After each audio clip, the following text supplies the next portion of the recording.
বর্ণনা করতে হয়, লাল ঝান্ডাকে বাদ দিয়ে চলবে না।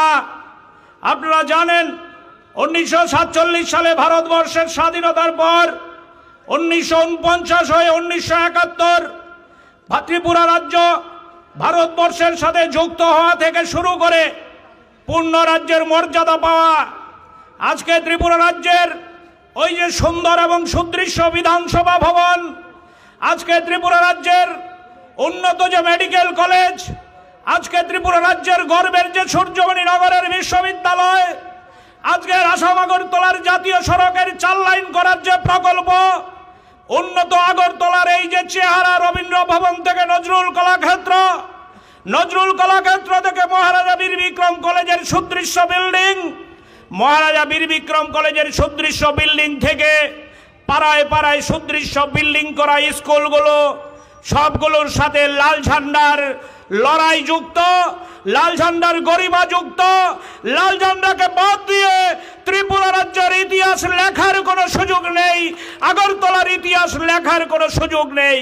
কিন্তু দুঃখের এলো আজকে বলতে হচ্ছে, আজকে এখানে আপনাদের কাছে বলতে কোনো দ্বিধা নেই, এই গর্বের জায়গাটাকে আজকে দুমড়ে মুচড়ে দিতে চাইছে আমাদের রাজ্যের শাসক দল, ওই বিজেপি তীব্রমাথা এপিএফটি নামক জোটধারী যে সরকার, এই সরকার আমাদের রাজ্যের গর্বের জায়গাটাকে আজকে তছনছ করে দিতে চাইছে। আমি বিস্তারিত কথা বলবো না, আমরা যেই 3টে বিষয় নিয়ে কথা বলছি আজকে, বিশেষ করে আগরতলার পুরো নাগরিকদের জীবন, বিদ্যুৎ ব্যবস্থা, সংখ্যালঘুদের নিয়ে আপনাদের জীবনের অভিজ্ঞতা কি বলুন না? মানুষের কাছে জীবনের অভিজ্ঞতা হচ্ছে সবচেয়ে বড় সম্পদ।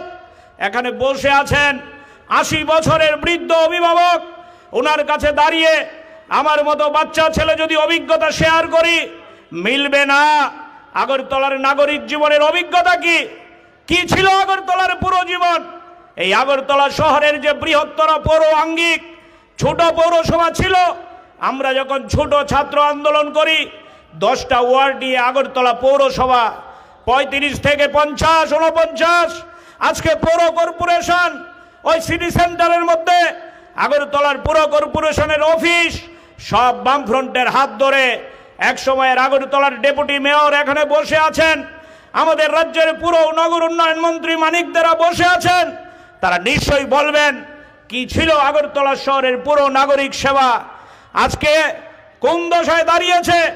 শুধু ফ্ল্যাক্সের ছবি, মেয়রের মাঝে মাঝে আগরতলা শহরে ক্যামেরা নিয়ে ঘুরে বেড়ানো ছাড়া আগরতলার পুর নিগম একটা কাজ করে দেখিয়েছে?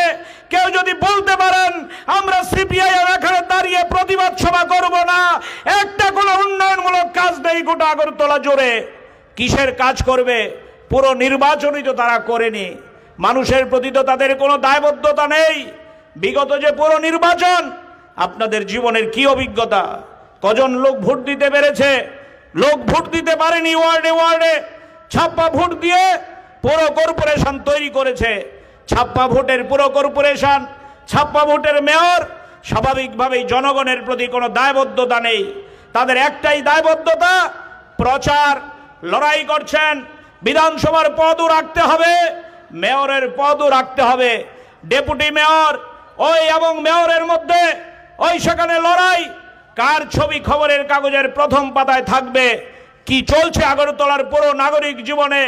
সন্ধ্যার পরে মুছার উপদ্রবে থাকা যায় না, ড্রেনগুলো পরিষ্কার হয় না। আগরতলা শহরে কখনো কখনো পুলিশ দিয়ে হকার উচ্ছেদ অভিযানের নামে নাটক দেখানো।